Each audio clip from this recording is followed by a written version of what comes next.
Story of my grandfather. In the summer of 1946, Amsterdam, a city still scarred from the devastations of World War II, slowly piecing itself back together, a child was born, my grandfather, who I known to be my dad. The woman who gave birth to him was young, unmarried at 23 years old. And this story stretches from Holland all the way to Canada. Being unwedded and having a child was frowned upon.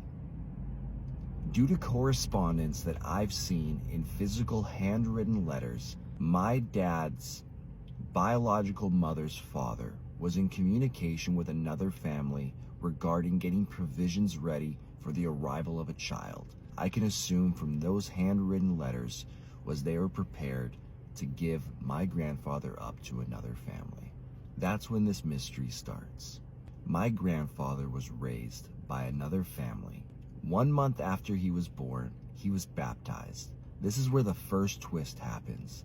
On his baptism record that I have, a certificate showing he was baptized, the surname listed on that baptized record is different than his birth certificate legal last name, and also different than the woman who was raising him. This made me question, is this random unnamed person's last name his birth father? Who is this?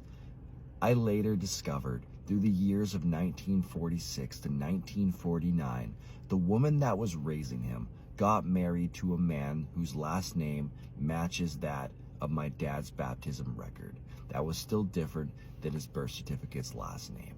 Maybe the woman, wanting to have a more cohesive family history, decided preemptively to baptize my dad with that surname. If this process was done legally, why on her passport during the boarding process to take my dad to Canada does she have her legal last name and her husband's name etched out and falsified her last name to match that of my grandfather's from his birth certificate?